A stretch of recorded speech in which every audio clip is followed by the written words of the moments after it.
Welcome to another episode of Overcome Out Loud with Charlie Smith. This podcast is where I talk to real people that have overcome real obstacles in their life to give listeners real solutions, tested solutions from people that have achieved something in their life by facing their obstacles. And today I am really honored and happy and excited to have on today Tony Mandrich. For those who don't know, Tony Mandrich is a national public speaker, motivational, inspirational speaker. He is a author of a great book, and I'll talk more about the importance of that book to me, My Dirty Little Secret, Steroids, Alcohol, and God.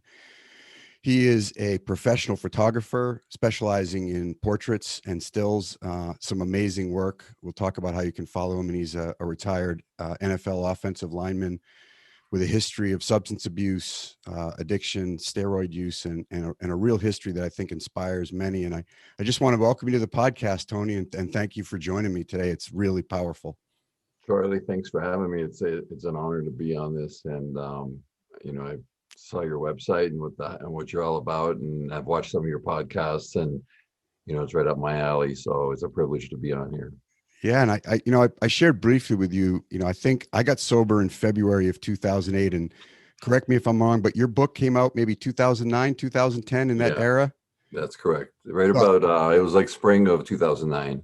And I, to be honest with you, I have no idea how that book ended up on my desk. Somebody sent it to me, recommended it. And I read that book, and it really, besides the big book of Alcoholics Anonymous, that book made such an impact in my early sobriety. And what really made more of an impact is somehow, this is a little before social media was really big. I don't know how I found you, but I saw a picture of you either in the book or promoting the book with your dog in Arizona. And man, you looked happy, and I, at that point in my life, was wondering if I'd ever find happiness again. And I sent you a quick email and thanked you for writing the book. And, you actually emailed me back. I remember when I saw that email pop up, and it really inspired me, motivated me, and encouraged me, which is what you offered me at that time. And to be sitting here now with, me coming up on 13 years and you 26 years sharing story is pretty remarkable. It's a miracle. I mean, It really is. I mean, everybody's like, don't want to get too cliche, but it is. I mean, it literally is a miracle, because there was a day when you and I both could not wrap our heads around going through a day without alcohol. Very true. And now here we are all these years later, sober and happy and doing productive things, adding, things into society that are good. Yeah, man, it's great. And so I want to start, I think the early years are important, if you would, and I know your parents, the journey that they took to get here. You have a very powerful story of parents that really cared and really, you grew up in Ontario. And what were I assume the early years were a lot of family and a lot of sports. You got involved in sports very early on in your life. What was it growing up in Ontario in kind of an immigrant family with your parents coming over the way that they did and putting their roots down in Ontario? It was incredible. It was awesome. Growing up in Canada, like Canadian people, I think there's a myth about them. I shouldn't say it's a myth, because it's a true thing. Canadian people are, for some reason, friendlier than most people. And it's like, my friends joke about it with me and stuff. And they're like, in the CFL, Canadian Football League, like if they sack a quarterback, they'll help them up and say, "Oh, sorry, man, for sacking you." It's like not that friendly, but it's the Canadians are very friendly people. And I think part of that is, I believe is it's a young country, and it still has, at least in my generation, had a lot of first generation Canadians. So I'm first generation Canadian, or North American, if you will. My parents came over in 1955 to escape communism from, at that time, Yugoslavia, and they lived in Croatia, which is now an independent country. But, some of the stories they told are just incredible. There's no story I can tell you that would compare to a story that they have told me that they have gone through in their life. Most of those stories from back when they were in that communist country, like they literally escaped, went through a river that was, 5-6 feet deep. I remember my mom talking about the water being up to her neck, and, and they have like the towers with the light towers with military up there to make sure that, you know, people aren't crossing, you know, I'm not sure if it was so much for escaping, but just a military presence, if you will. So, you know, she's like, you know, and I'm thinking about that right now. I'm thinking my first thought goes to Hogan's Heroes, right? When most people remember that show. Of course. But I'm like thinking to myself, like, that was real. Yeah. That was real. And there was a day when I was in Indianapolis. This was now in the mid 90s. It was a few years after I got sober. We were going out for our second practice at camp. It was hot, humid, and we're just stretching for a 2-hour practice. And it's so humid that like my arms are just beating up with sweat. And I started feeling sorry for myself. And that story popped into my head, like just of them and, you know, doing all those things. And I thought, I mean, here I am living my dream and playing in the NFL and getting paid a nice salary to do it. And I'm in self-pity. It was like, get your shit together. You know, it's like, this is all inner dialogue. Yeah. Right? Shift your perspective. We'll talk Yeah. a little bit about that inner voice and Yeah. how that influences us, because I've watched it influence you. And, Yeah. you know, you had a lot of examples of resilience in a close family. You and John were really close, and your parents obviously demonstrated a really, really strong set of core values in your family. And they did lose, you know, you did lose a sister. I know you talk about that in the book and what that was like for your parents, really, because, and really when it came up was when you were going to leave, right? Because you had a young, successful career playing as you were younger, and you played a lot of pickup football, and your size was big. Yeah. I played, you know, I never played contact football until I was a freshman in high school. So the rest of it was all like any organized sport that I played before high school was like soccer, baseball, and I played a lot. I mean, I played a lot of soccer, and I mean, I attribute soccer to a lot of athletic ability, like enhancing my athletic ability, because you're constantly running, you're constantly moving, changing direction, hand-eye coordination, just at that age, I think it was an extremely good way to train, yet still play a game and not really know I was like really at that point, because that was even before I was 11 years old. And at 11 is when I kind of made a decision that I wanted to play in the NFL. But so there was years and years of soccer play, like organized league soccer play. And I was a pretty decent player. So I did have some ability, but it just, the way I look at it when I reflect on life is, it kept refining itself and building a foundation of itself.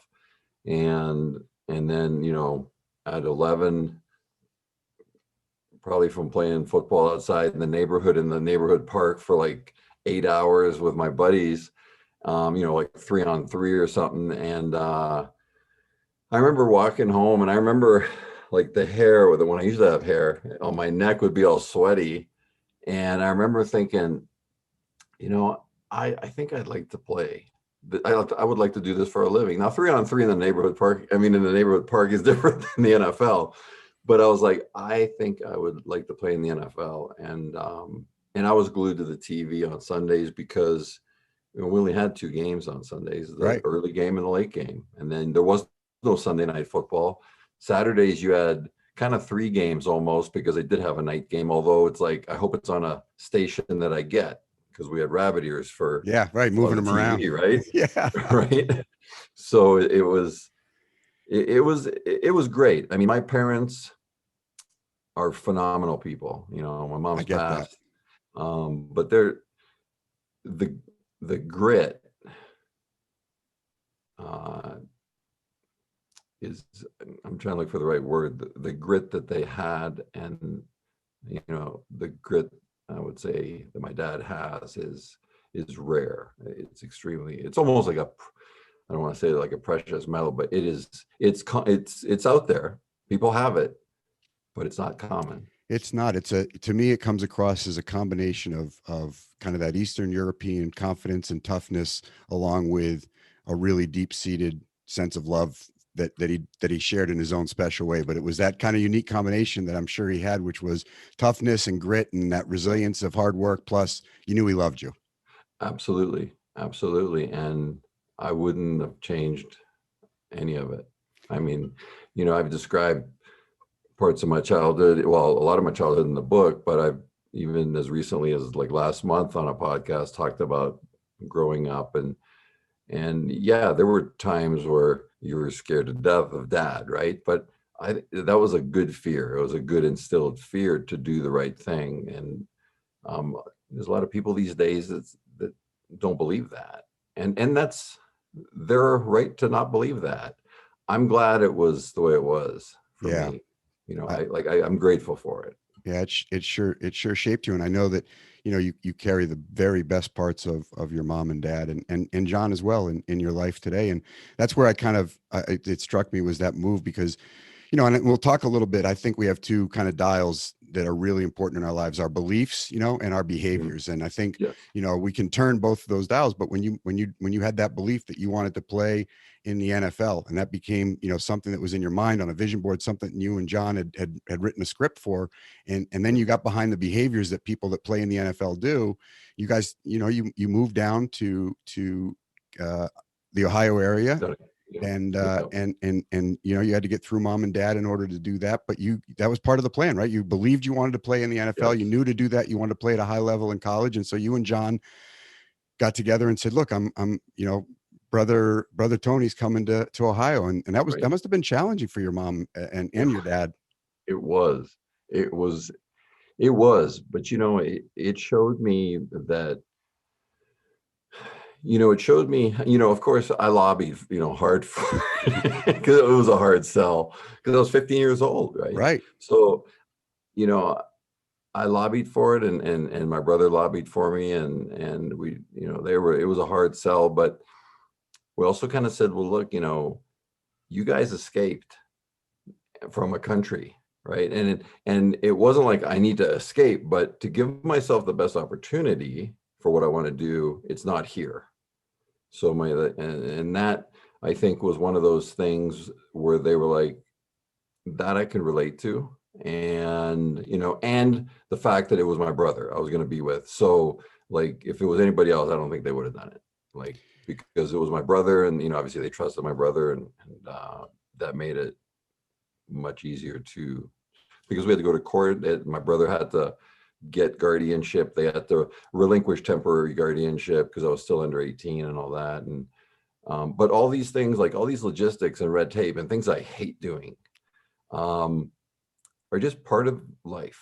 Yeah. And you got to do it. If you really want something, there's going to be a lot of things that you don't want to do that need to be done. And then you ask, and if you don't want to do those things, you have to ask yourself, well, how bad do I really want this then? Right. That's the beliefs and behaviors. It's like I was at the gym the other day. I said to my trainer, he asked how I was doing, how I was playing golf. I said, I'm a 19 handicap right now, but I'd really like to be a 15. And I stopped myself. I said, no, you don't. Because if you want to be a 15, you go to the driving range once a week. So stop lying to yourself, because Exactly. you're saying something that's just not true. And that's what you're We describing. always know the answer. Yeah, exactly. Yep. Exactly. And so, and it was a little sacrifice for John, because, as you can imagine, for those of you that don't know, Tony's brother was a senior in college at Kent Yeah, State at the yeah, time, yeah. and took his younger brother, and you lived with him. And he was a big man on campus kind of thing. I mean, he had been a starter there, and I think team captain. And I mean, so he was looked up to a lot. And, he was my mentor, my hero, definitely still is. So it was really, I mean, for a high school senior, it was pretty cool. Oh yeah. You know what I'm saying? It was like, you get some freedom from the leash with mom and dad, but you still, it's like, my brother wasn't super strict, but he was like, look, you don't get in any trouble, go to school. We're down here for a purpose, or you're down here for a purpose, just as he was. So And you it guys, was like, good. yeah, so you guys were really committed to your plan. And I think when we talk about addiction, we talk about substance abuse, we talk about kind of spiraling. I mean, at this point in your life, there's really no clouds on the horizon. I mean, even when you moved Yep. down, right? You had a family that kind of, that were at the high school that you went to. Was it Roosevelt? Yes, Kent Yeah. So Roosevelt High yeah, School. so you had a family that kind of, you had your brother down there, this family that kind of surrounded you with love and was glad you were there. And there's real no clouds on the horizon. Did you have any kind of inkling of self-doubt? Was there any kind of not feeling comfortable in your own skin that was creeping up at this point, or were you still committed to this plan and feeling pretty congruent with who you were and what you wanted? As far as the plan goes, I was pretty clear. I wasn't going to go, and I think the behavior, like the action is the answer to that, of like who picks up and moves down and is not sure if they want to play or not, right? I was like, I knew that I wanted to play, and I also knew that there's a chance that I might not be good enough. And because I don't know how I'm going to stack up against these high schoolers that have, born in the US. Ohio at that time was one of the top 3 states for high school football, and I think they're still in the top 5. And there, we had 5 like tier 1, or I think they called them like 5-star recruits on our team that were being recruited by everybody from Ohio State to USC to, Notre Dame, all these people. So that was good for me because scouts were coming to Kent Roosevelt to watch these guys. And obviously the goal was to stick out and have one of them or some of them say, well, who's this other guy that we don't really know? And then, my head coach would explain, he just moved down here from Canada trying to, he's going to finish his high school, get his degree, and then in the meantime, hopefully get a scholarship. And so that's kind of how I got noticed on the radar, but I didn't know. I mean, I was committed to it. And I always knew that I could, if I wanted to back out, if I was there for 3-4 weeks and I was like, this isn't for me, my parents would have probably been happy. They probably would have welcomed me back home, right? But I really wanted it, and it wasn't easy. I was pretty comfortable in my own skin, but I was still at times, I didn't feel like I fit in. But that was like that in Canada too. So it wasn't because of the move. But I knew one thing for sure, that I wasn't gonna not get a scholarship due to a lack of effort. That I knew, because I wouldn't be able to live with myself if that was the case. And, making the move, like if logistically the move down to Kent just didn't work, I would have gave it my all in my senior year at the high school I was in Canada. And from there, just cross my fingers. Now they recruit in Canada now a lot, Right. especially right by the border, right? Back then, not so much. Like Yeah. And they rarely come up. you talk about being committed to the work, and I watched this plan unfold, and I obviously, read the book and know your story so well, but let's talk about the day, that I look for these lesson points, and I actually love this story for a lot of reasons, but not every day, right? There was your brother, John, and one of his workout buddies taught you an important lesson, because you had kind of mailed it in one day and said, I'm just kind of tired. Can you share that story, the lesson and the importance of that day? Because it's not lost on me.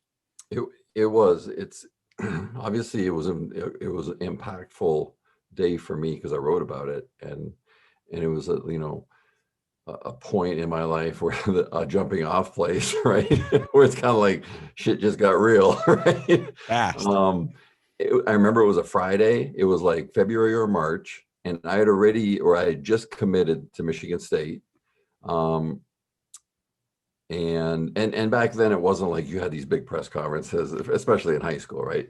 So I committed to Michigan State, and I worked out like with my brother and his lifting partner, E.T.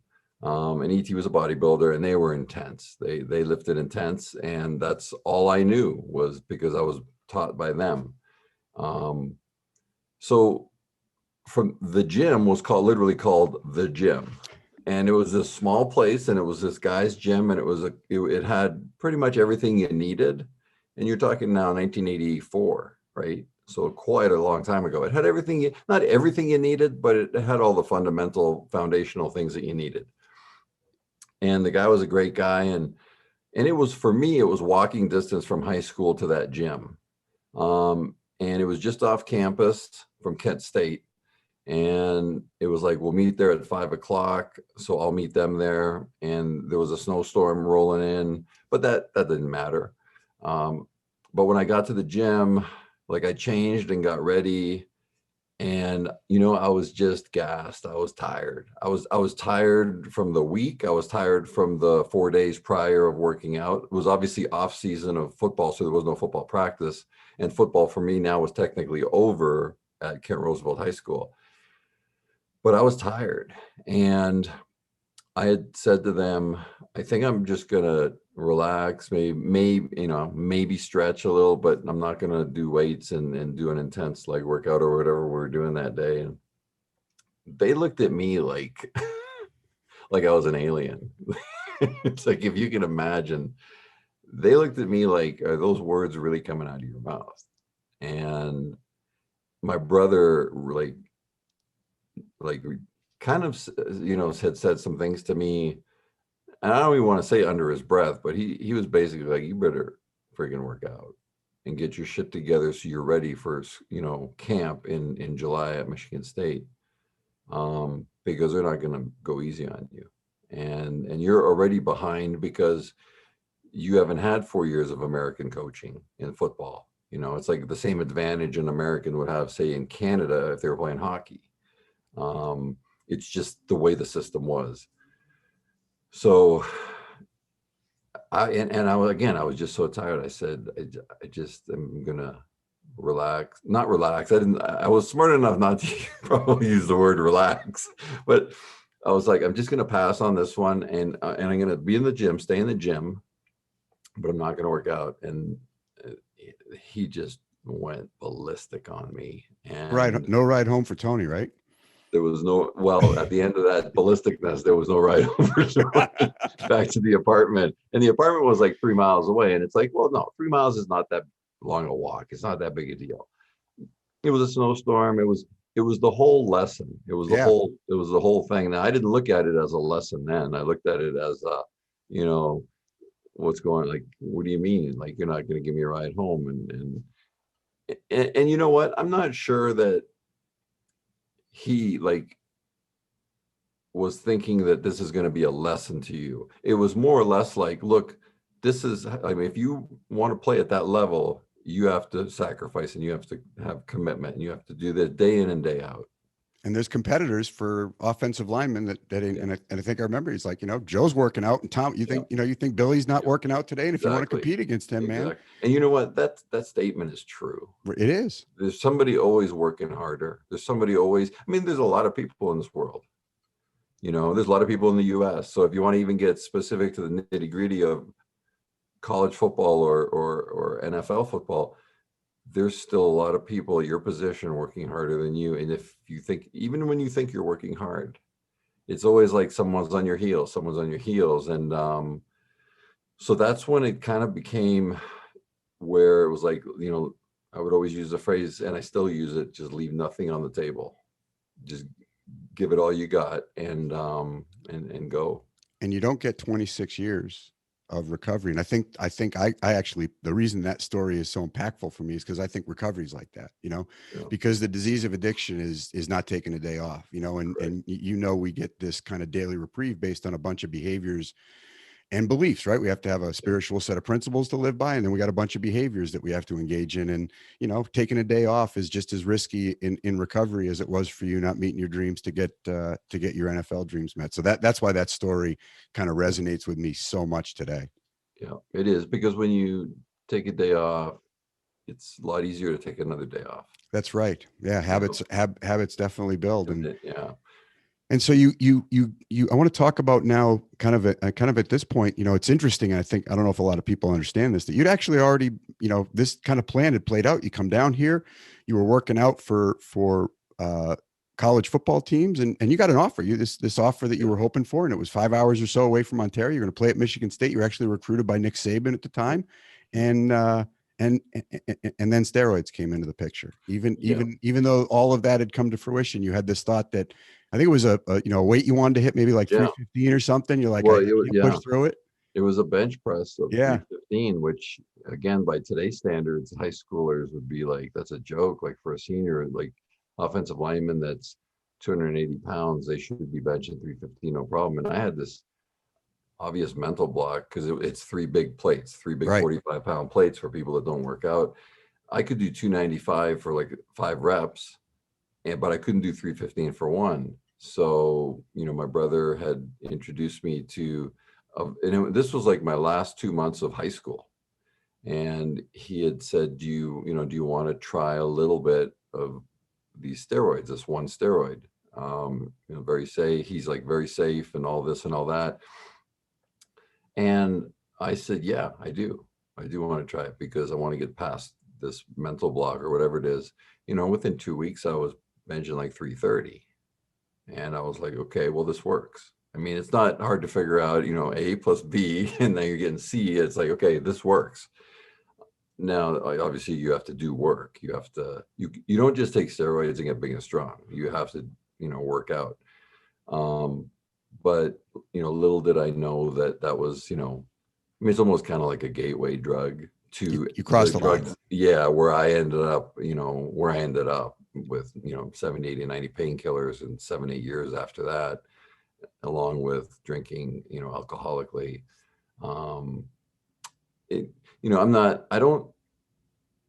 It's hard for me to say it was because of the steroids, because the steroids are a psychological thing. They're more psychological and physical as far as withdrawal goes. And, they definitely give you an edge in strength. There's no doubt. But I've used this before. It's like, if you're benching close to 600 pounds and when you get off steroids, you lose 15, anywhere from 10 to 20%, say 15% of your strength, you're still pretty strong. Yeah. You're still pretty strong. So, and that's without the steroids. So my doom was not so much the steroids, unless we look at it in the way of like, that was an introduction that made it easier to do these other drugs, or made that feeling inside of me say, well, it's okay to do this, so I can do this. It changed the way you felt. Like we can go back to the beliefs and behaviors. It's like, I want to play in the NFL, I want to play in college, but I'm going to start doing something that's a little sketchy, those gray areas, right? Well, yeah, and it was against the rules. And it's against the rules. So And there's a it's little against the shame and rules. guilt, and now you're worried about getting caught. I mean, all those things start to play. It's like you're not on the straight and narrow. And so when those things are out of balance, like I always say, and I think Tiger Woods is actually a great example of this as well. I mean, he wanted us to see a certain thing, but was behaving a certain way. And it's not a matter of if, it's just a matter of when. I mean, right. And it does. You're guaranteed anything. And there's a lot of people that will be like, oh boy, like they're going to go, oh boy, when I say this, but good. Anything that this is my belief, anything that you've done in your life, whether you have a drinking problem or not, that is wrong, eventually will catch up to you. It will catch up to you. It will reveal itself. It will catch up to you. And, the consequence could be anything from, inner emotional pain to anything. I mean, it could be, anything, but it's kind of like, what's the point of that then? Well, don't do the wrong thing. Right. That's exactly. That way you don't have to sit there and look over your shoulder. So it's a guarantee. And I feel that I can say that with a lot of conviction, because I've seen that happen in my own life. Yeah, you started crossing that line, and then then a lot of lines got easily erased, and because you really didn't start partying. I mean, you had some Thursday night, get-togethers at Michigan State, and we can talk about the progression of the disease, because you really didn't start drinking or using any kind of drugs until high school, and then you really didn't get into the scene until college, and then it progressed, and you found you ran into some problems, right? Yeah. I mean, if you're cheating on a drug test, I mean, that might be an inner moral compass red flag. Right? It's like, maybe I should just not take the steroids, and that way I don't have to cheat on the drug test. Right? Hey. So it's like, like what a concept. But you describe this so well in your book, and to me it was so clear. You described dependency so well, because your reality gets distorted. I mean, it's hard to tell the true from false. It's like, it's serving my end, it's serving my purpose, and so the reality of how much I'm drinking and taking drugs and what I'm covering up, it really your glasses get really foggy, man. Yeah. They do. Your perspective gets skewed, and I had such tunnel vision for with the goal. The tunnel vision, and I kept that first year at Michigan State. that tunnel was a little broad because there was more partying involved in that freshman year, like partying like at the bars and stuff, than there was I shouldn't say that more partying, but there was a lot more partying than there was, I would say, cumulatively in the last 4 years at Michigan State for me, because that winter or spring of my freshman year, like I had to look at myself and ask myself, why am I here? Like, why am I here? Yeah, I remember you Am I here paused and you wrote a little list, right? You kind of stepped Yeah, back and you literally had wrote a yeah. list. And what did it say? And I was like, to party was not on the list, right? I knew that would happen, but it wasn't like, I mean, I was partying to the point where it was interfering with my workouts. And that's when I could kind of stop. And maybe I was at that point a hard drinker or something, we could say. I didn't feel like I was drinking alcoholically, but I was aware enough that it was getting in the way of my workouts the next day, because it took a day to recover or half a day to recover from the partying of the night before. But it wasn't like anything that a lot of college, people would be like. But of course, I surrounded myself with partiers too. Of course. So I don't want to hang out with the people that don't party, because then I look like I have a problem, right? Yeah. And the other thing was that my mind had told me was, if I lay off the partying, I'm laying off the booze, and I'm already taking steroids, which is hard on my organs and my liver and my heart and everything. I don't need the extra stress of alcohol on there. So, and you know what? My goal and my desire to reach my goal was greater than the party. So that's what took precedent. And that's when I, pulled out a piece of paper and wrote a list down again and reminded myself why I was there and what I wanted to accomplish. And, it was, thinking, it's probably going to be 5 years. It could be 4 years, but either way, this is what I want to get done at the end of that time. And most of those things I had were check marks, like they were completed. And you still had the steroids, right? You still, you gave up the drugs and alcohol, but the steroid cycles, that gray area still stayed. And so there was a lot of deception still, despite the fact that you put the drugs and alcohol down, you were still looking over your shoulder. Yes. Yes. And it was a lot. I want to say it definitely wasn't right, but it was very lax as far as how it, I almost want to say it's lax now in college. It's not as, from what I see, it's not as, I don't want to say regulated. It's just not like, I don't know how on top of it they are. I don't know. So I can't say that it's lax, but when I was in college, and this was not just at Michigan State, this was all over the country, because I talked to guys from teams that I didn't even play for, that we wouldn't even play, to talk about what they're taking, how they're taking it, what's working for them, what's not working for them. And you're talking to a guy that you're not even going to see on the football field. You're probably not going to meet, and you're just kind of sharing your best experiences on how-tos, right? Do it yourself kind of how-tos. And that went on all the way until just after the Gator Bowl, which was January. The Gator Bowl was my last game with the Spartans, and that was New Year's Eve or going into January 1st of 89. So it was 88 season, but it was like New Year's Eve, 88 going into 89.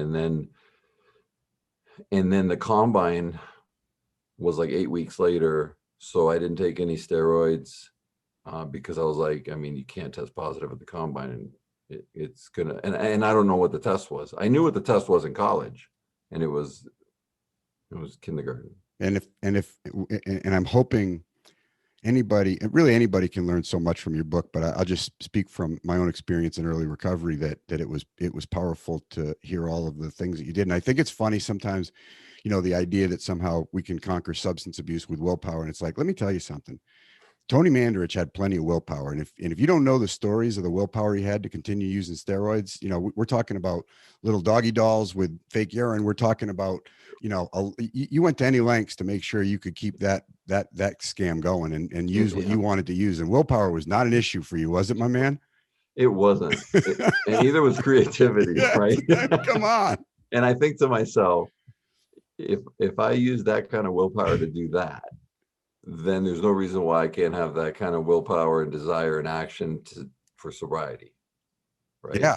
And whether it's going to meetings, whether it's reading, whether it's hitting your knees, whether it's picking up that 800-pound phone, doesn't matter what it is, doing a podcast and talking about life's experiences, especially in sobriety or whatever the case may be. And as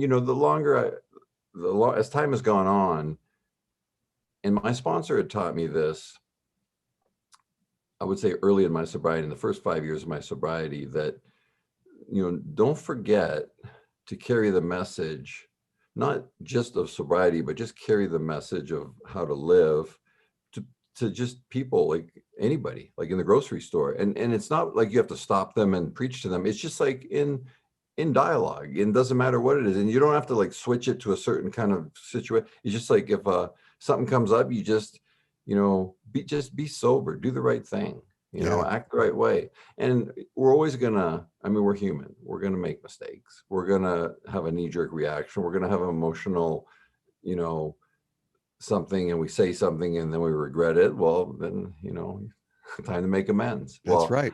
I don't like making amends.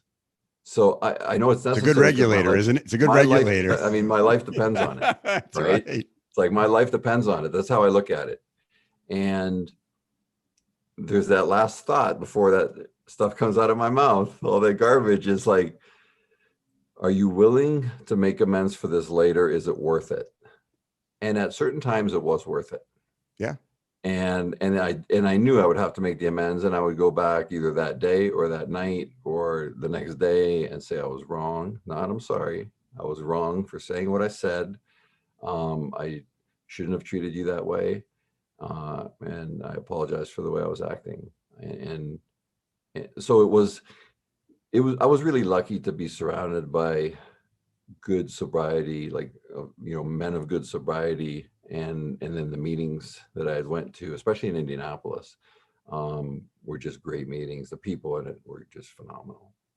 Yeah, because you've gotten to this point now, because it's interesting that you shut down the steroids to get into the NFL, and you knew that you had to do that, but the drinking and the pain pills. And I always say, for those of you, and God bless if you never have to take them, opioids and pain pills are a much better cure for emotional pain than they are for physical pain. And once you get a relief from that emotional pain, it is a, I guess a gorilla is an understatement, right, Tony? Yeah. It's the magic bullet. I mean, it's the magic bullet but that solution becomes the monster real quick. Yeah. And so your drinking and drug use really ramped up when you got into the NFL. Yeah. Because when I got in the NFL, I stopped the steroid use. And within a week, it almost was replaced with painkillers and alcoholism, alcoholic drinking. And that doesn't mean I was like a sloppy falling down drunk, but I was drinking just about every day, something like alcoholic, and definitely some kind of, medication that alters from the chin up, and alters my mind, whether it was, a muscle relaxant or whatever the case may be, we're frustrated chemists, right? Yeah. I was like, I was an experiment, that's for sure. Can you identify, looking back now, what, usually I always call substance abuse a chemical solution to an emotional problem. And oftentimes we're running from something. Have you identified kind of as you drop the steroids, and because if you look at it on its face, right, here you are, this whole plan is played out, Michigan State, cover of Sports Illustrated, this plan you and John had started from the age of 11 or 12 it's all really coming. I mean, and that's why I love, and I so appreciate your vulnerability, because there's so many of us, even in our own lives, that chase, right? We think when we get, we'll be okay. And you're chasing and actually getting, but it's still not okay. Have you identified kind of what that missing piece, what that hole in your soul was? Well, I mean, I can give you the most common answer, but it's a lot of it. I mean, this answer is true for me. it's like I never felt like I was good enough. Yeah. You know, that The was inner part of critic. it. Yeah, it's like I always wanted to fit in. I always wanted to be accepted, right? And it's like, who doesn't want to be? Like, even if you're not an alcoholic, who doesn't want to be accepted and loved and cared for and treated with respect? You know, in the last, I'd say 15, 20 years, you know, that phrase, the phrase of childhood traumas has been around a lot, you know, and there's validity to that. But there's also a line where I kind of question, like, who uses that as, like, sometimes, you know, I mean, you know how alcoholics are. It's like, who's going to use that as a crutch to say, well, it was when dad hit me, or this or that. And it's like, no, no, no, no. Like, that's just, you know, this is my professional opinion. Yes. It's like, I don't have any degree or nothing. I'm just sharing my experiences with you. I'm glad I was raised the way I was raised. It instilled a lot of discipline in me, and instilled, work ethic, just things, but I'm also human. So you will err, right? You're not going to be perfect. Nobody's going to be perfect. But then again, what really defines you is, or along the road, is what you do in the midst of that chaos. Like, Yeah, how no, do you react? you're talking to a survivor of violent abuse, and at the age of 20, I had a 45 caliber pistol pointed to my head. And to answer, the answer to your question for me is exactly the same. Once I took the pen out of my dad's hands and said, you know what, this guy's gone. I'm responsible for how I live my life. He's not here anymore. And once I took the pen back and said, the rest of this book's going to be written by me, and I'm going to start seeing myself for who I am, because that's the most important thing. It really changed it's not what's wrong with me. It's what am I going to do about it? And there's healing that has to happen, and acknowledgement. But at the end of the day, I'm responsible to live my life. And that's what you're describing. It's like, we are ultimately responsible for putting our shoes on. You nailed it. It's at the end of the day, nobody made me stick a needle in my arm. That's right. But that not good enough. It's amazing because, and I really encourage people to, I always like to say, your inner critic only turns the volume down when you get introduced to your inner champion, and if you don't acknowledge that one exists, because look, here's a kid who comes from Ontario, who sets this plan in motion when not good enough for what? Nick Saban wants you to play at one of the best college, it's like, you look at all the facts, but our warped mind, our perception is, we want to believe that negative bias that we have. And so we're chasing, and then we don't get it. And we fill ourselves up with drugs and alcohol because they can numb that emotional pain. And you did that. And it cost you, ultimately your career. You ended a stint in Green Bay, and it didn't end well for you. No, it didn't. And then you think to yourself, it's like I lived my, dream. And then when I got there, I had this letdown on draft day. I was like let down, not because of the Green Bay Packers. It was just that inner letdown of, so this is it. Like, I was like, all this work, like, so I was really 21, 22 years old. So it was a mere 10 years prior to that, I made a decision to play in the NFL. And there I was, got drafted, got to the NFL, and it was a letdown. And it wasn't, and again, it had nothing to do with the NFL. It had to do with how I looked at it. Your lens. Right. And that was one of those things that I looked at in my life where I enjoy the process much more than the end game. Now I appreciate the end game, and I look at the end game, I acknowledge it, and then I'm like, okay, next, what's next to do on the list of goals that I want to do? So I acknowledge all that, but again, that was all an inner dialogue thing for me, and it had nothing to do with the exterior world. It was with me not feeling good enough, and not feeling, and then, having all these expectations of myself, and then sabotaging myself with the drugs and alcohol. And that's not an excuse. I mean, that's what happened, but that's not an excuse. I mean, I'm not going to say, well, hey, that's my excuse. It's unacceptable. That's not an excuse. At the end of the day, I take the accountability for it. Yeah, you've learned to responsibly deal with all of those feelings today, and for 26 years, you haven't needed to do it. So, but we are where we are because of what we've been through, and for me, that's the incredible part of your story. And you left Green Bay, and like most of us, I mean, you could pass a bunch of tests, right? You had the NFL career test and you had the bank account test, and most of us can't pass the look in the mirror test. And so you sat there, on one day. And I love how you say, 4 days before you threw those pills away, you had no idea you were going to rehab. No idea. No idea. I was still planning on where am I going to get my next script. What happened? What happened that day? My wife and I had gotten into a, discussion, really an argument about who knows what, probably something frivolous. And it was like, we had a mutual friend named John, and this gentleman had come over and talked to me. And I wish I could tell you some profound story that these lights came in through the window and that everything lit up. But he had said to me something that a lot of people had said to me that were trying to help me throughout the years in Green Bay, throughout the years that I was unemployed and unemployable. But this guy I respected. And when he was kind of we were kind of workout partners, and it was a guy I respected. And I think I was ready to hear it. And he just basically said, if you don't stop what you're doing, you're going to die on this couch. And he had made he was talking about the NFL and my career, and talked about, you've been out of football now 3 years. And I was like, wait, what do you mean 3 years? It felt like 6 months. And, he's like, yeah, I've been out. And then I looked and I was like, wow, it has been 3 years. And I was just, I said, and I literally, after even all those feelings that I had and expressing that, I was like, okay, he's like, and I had tried to stop many times, hundreds of times. Yeah. Tried to stop and couldn't. And I played all the little tricks, just like the book talks about, played all these little games in my head, and, put pills in my storage facility so I couldn't get into it from midnight to 5 a.m. And there I was at 3 a.m. getting them and all this stuff.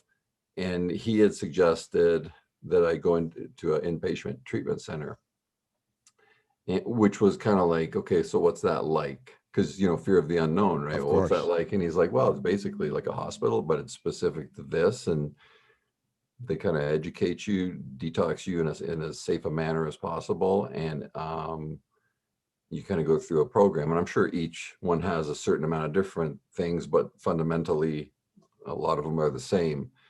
And so I said, let me give me 24 hours, or give me the night to sleep on it. When I think about that, I have to laugh. An alcoholic death or some hope. Let me weigh it out. Give me an hour. Give me a day. Right, because right now they're about even. They're teetering even. Alcoholic death or get sober and live his great life. Right. Sure. Right now. So I kind of knew the answer before I even fell asleep. Right. Yeah. I knew I was gonna have to do it, and it wasn't just have to. It was I wanted to. Because between the time he had left, which was in the early evening, to the time I went to bed, which was probably a few hours after that, I had looked at myself in the mirror, literally looked at myself in the mirror, and was disgusted with what I saw, and felt like I was a POS, and was like, how do you get to this point of living this alcoholic life, like where your life's out of control? And it was like, I don't need to know right now. All I need to know is how to change it. So, the next morning I called him and I said, yeah, I want to, do whatever. And he's like, he made the calls for me to arrange things. And I was hoping to get in that day. And they didn't have a bed open till like 3 more days. So they actually had said, continue to use the way you're using. Yep. Because of the danger of just going cold turkey and stuff like that. But I had gone cold turkey many times, not on purpose, because I ran out of drugs. Yeah. Right? So, and then we'll come down, we'll have a bed for you and stuff. So that's what we did. And there's a story in that story, but I think I wrote about it in the book, but it talks about, I told my doctor that, in where I was living, my family practice doctor, who cut me off a couple of years prior to that, he said, "You have a problem. I'm not going to write you any more scripts." So I told him I was going to this treatment center in Detroit. I was going in on that in 3 days from now. They said not to go cold turkey. I said, but I'm down to my last dose of 10. And he's like, okay. He's like, and he was like so happy for me that I was going, like genuinely happy, and a great guy. And so he wrote me. So I said, really, I said, I just don't want to go through the pain of DTs. So just instead of like, all I need is like 30 to get me through the next 3 days. Cause I was like, I'll lower my dose because I don't need to be getting as high to the Dr. point Mandrich. of oblivion. Right. Right. So I go to the store to pick up the prescription, and the lady rings me up and she's like, it's like $101, right? Well, I knew all the prices of all the dimension or the amounts that they came in. I knew $101 was 100 capsules. So I had already made a decision to go. Went to see the doctor because I was running out, got the script, and I said, just write me for 30. He wrote me for 100. And before I got out of that store, I was on the phone with the treatment center. And I was like, look, I've got some obligations I have to take care of. Can I come down in 6 days? 100 divided by. Right. And I was like, can I come down in 6 days? And they were like, no. They were like, either come down, in 3 days, or we won't have a bed for you. And I said, okay, I'll be there. Man, right on. Because I was like, I have 100 I pills know. now. I can't waste these. Yeah, right? no, that's drug abuse. That's drug abuse. Yeah, I mean, that's alcoholic thinking. And that is. And you know what? From that point on, even the drugs, and I did scale it back those 3 days, but I never got high. Because I think it had to do with making a decision. For sure. It had to have been, because I was taking the same amount, and I know I built a tolerance up, but I wasn't even catching a buzz. Yeah, I was like, what a rip, man. Right. My last 3 days are going to be like this. Right. So, which kind of really in my inner soul and heart and soul confirmed that I was making the right decision to go in and get treatment.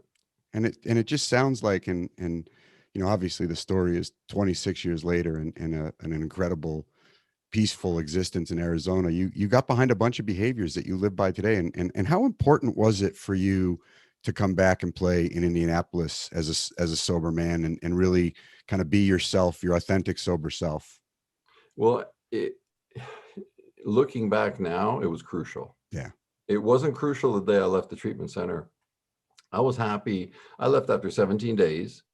It was a 30-day program. I didn't have any more money to pay them. It was like $1,000 a day or whatever, because I didn't have insurance. And, they were like, okay, well, we'll discharge you and everything. And they set me up with intensive outpatient back home. So I would go see like a counselor 3 times a week or twice a week for the next 6 weeks or 6 months or whatever, and go to meetings, get a sponsor, do all these things. And I followed directions. Followed directions. But I had no intention of going back to play. And I was like, that part of my life is done. I did start working out again because it was just part of my life, my whole life. And at 6 months of being sober, like I left that treatment center at 255. In 6-7 months, I was like 295. How old were you then? I was 28. Okay. And I was getting fairly strong. And and then it started creeping in my head after doing the 4-step, seeing the wreckage, how much wreckage I'd created, and specifically now talking about football and employer and stuff. The first time it popped into my head that was like, maybe you should go back and slay your demon, slay the demons and prove to yourself you can play without steroids. Yeah. And without any drugs.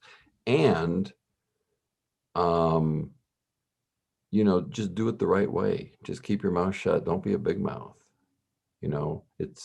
So I was, and I had burned all my bridges.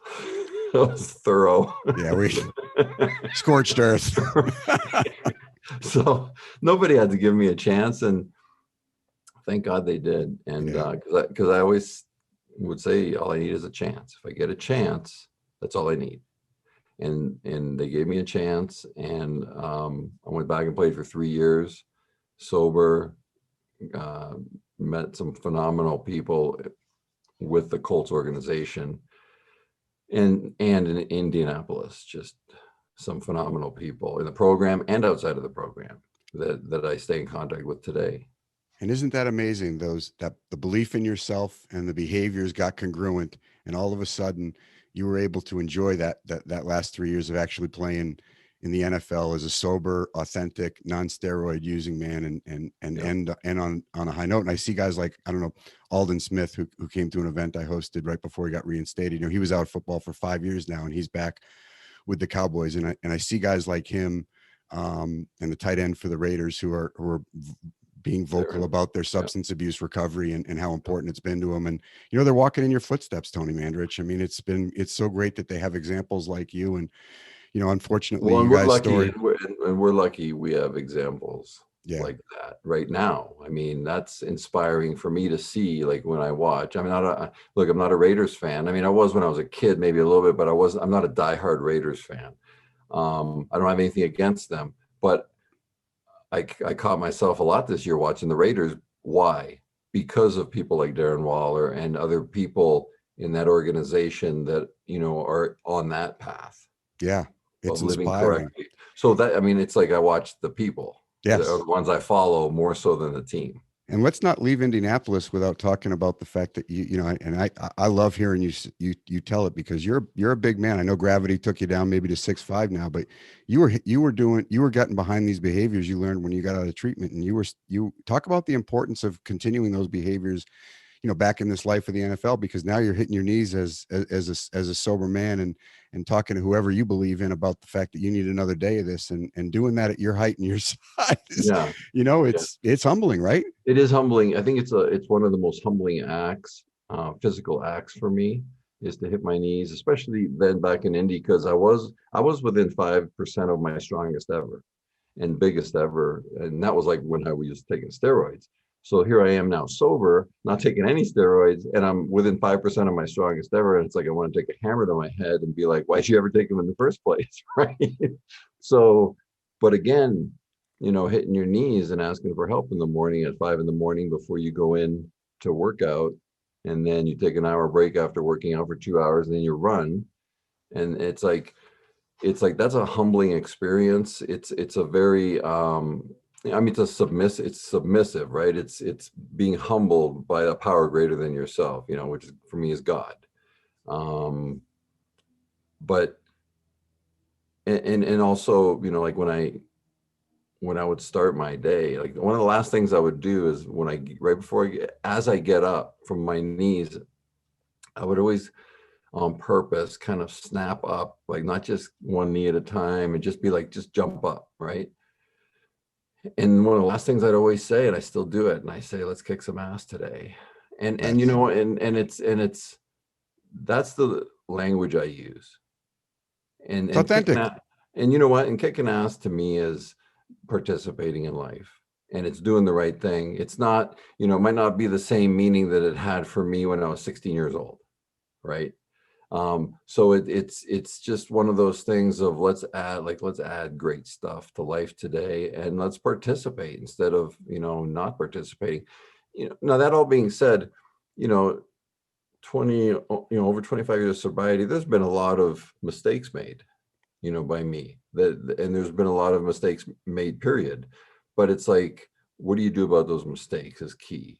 And it's like, just because you're sober, just because you don't drink or stick drugs in you, you are still human, and you will That's still right. make mistakes, but it's what you do about those mistakes. And it really comes down to, and we talked about it earlier, about the length of sobriety does carry a lot of value. But so does the daily reprieve. I mean, to me, it carries 51% value, because I can be 25 years sober and be miserable, For sure. you know. And Absolutely. there are days where I'm like, why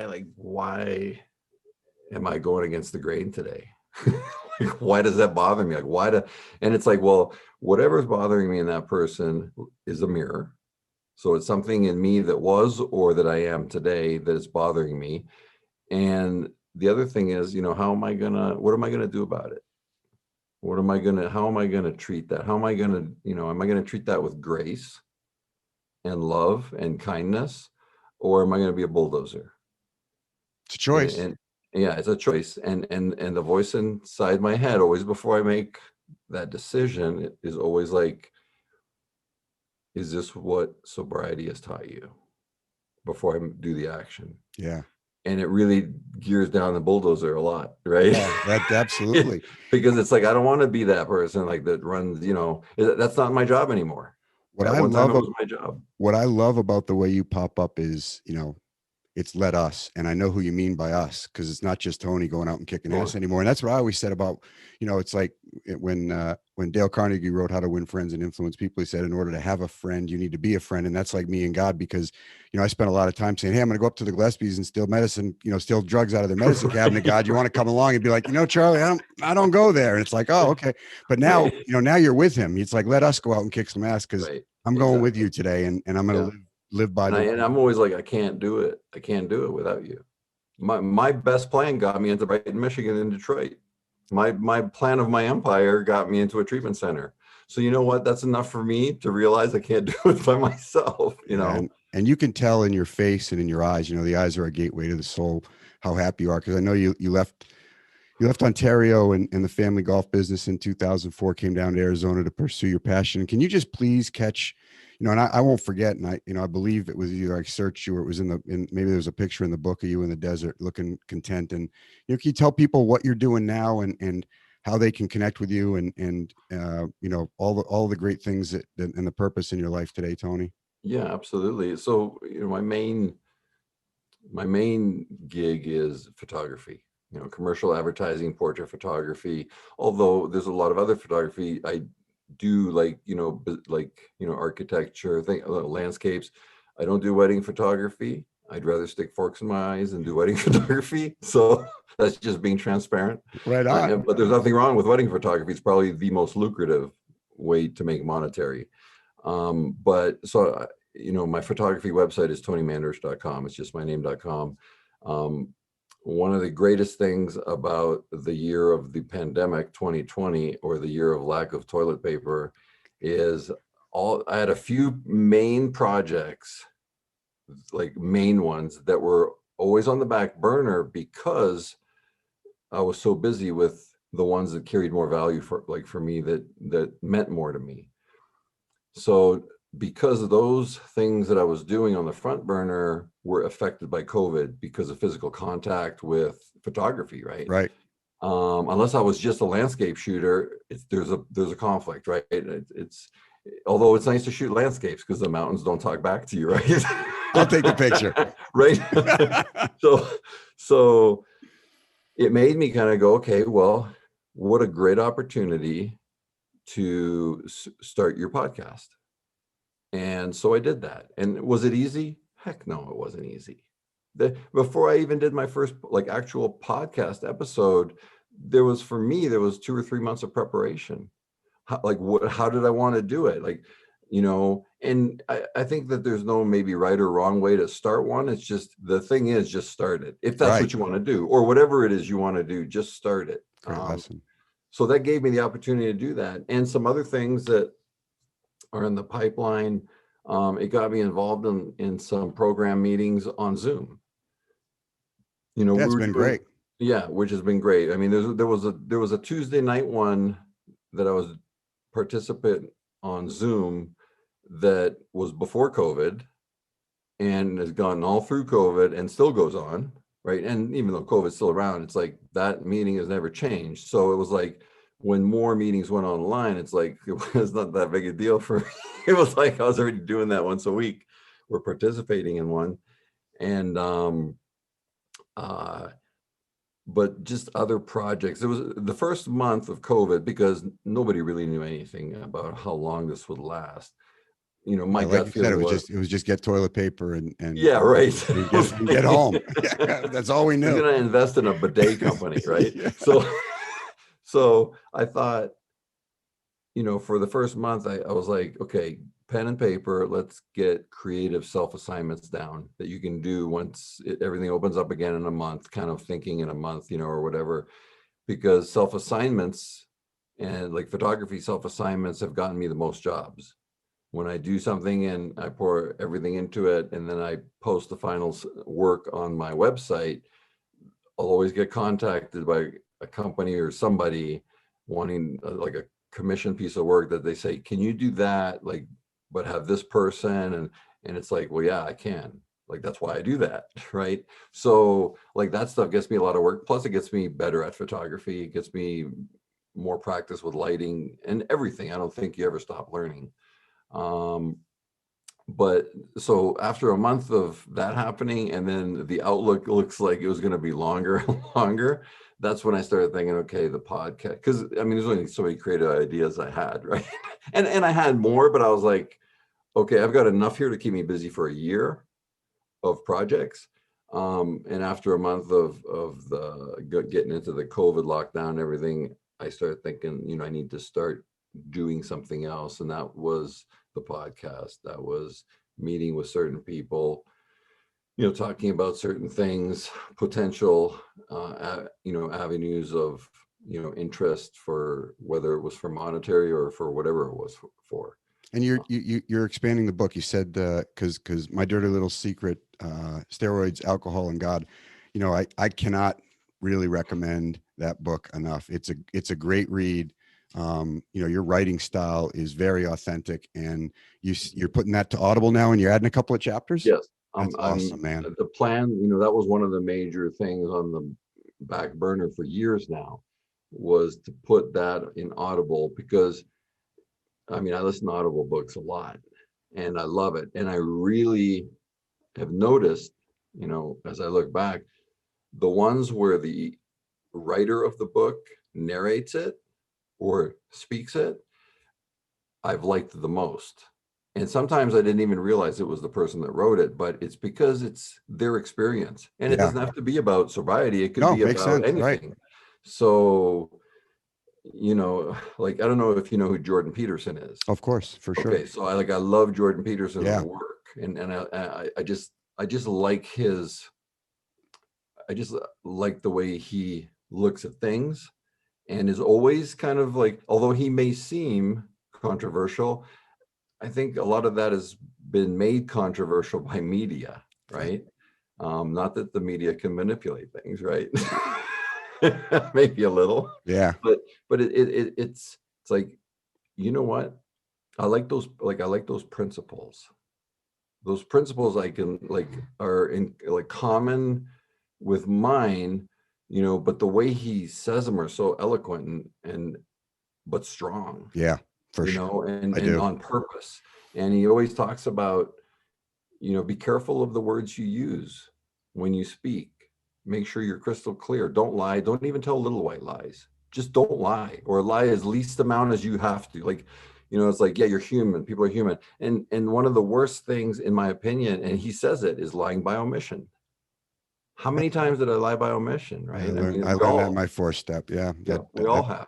I thought, because I never robbed a bank with a ski mask, I was an honest guy, until I looked at all the different kinds of dishonesty. I was I was out spinning around, bullshitting myself for so many years, man. Right. The truth just does because I didn't have an overcoat on in an alley in the middle of summer with a brown paper bag means, well, I wasn't an alcoholic, obviously. Right? Yeah. So, we know the real deal. Well, I'm excited. I'm excited that you're doing that, because, like I said, we'll feature the book, and I know we're working together to get some of your pictures up at Archway House, with I'm excited about. And man, I just, I have a lot of respect for you, a lot of admiration for you, and feel a little kindred, given my early connection to you. And it's been just an awesome time getting to spend this moment with you on a Thursday. If you don't mind, I'm going to end with the grasp of your hand. It meant a lot to me. It's on page 353 of the current edition of the book, and I'll just read it as we close out. Is that cool with you? Absolutely. Absolutely. So the grasp of your hand, as shown in My Dirty Little Secret, written by Tony Mandrich. Let me not pray to be sheltered from dangers, but to be fearless in facing them. Let me not beg for the stilling of my pain, but for the heart to conquer it. Let me not crave in anxious fear to be saved, but hope for the patience to win my freedom. Grant me that I may not be a coward, feeling your mercy in my success alone, but let me find the grasp of your hand in my failure. Tony, thank you, my man. It's been a pleasure. I really appreciate it. And it does mean a lot to me that, you know, like you had expressed years ago, and as you've expressed today, that, you know, parts of the book resonated with you and you know, you could relate to, right? It's like what the things we relate to. And that was the whole purpose of the book, was to, you know, carry that message. It wasn't about throwing people under the bus or anything. Yeah, you did a great job of that. And like I said, it's such a great read. And like I said, it meant a lot to me in early sobriety. And we'll do this again, and we'll stay in touch, and we'll get your pictures up and get your book promoted. And you'll be on in 3 weeks. We'll make sure we do some clips for you, and we'll promote it. Awesome, Tony. appreciate it. Have a great rest of the week. All right, my friend. Thank Peace. you. Yeah, blessings.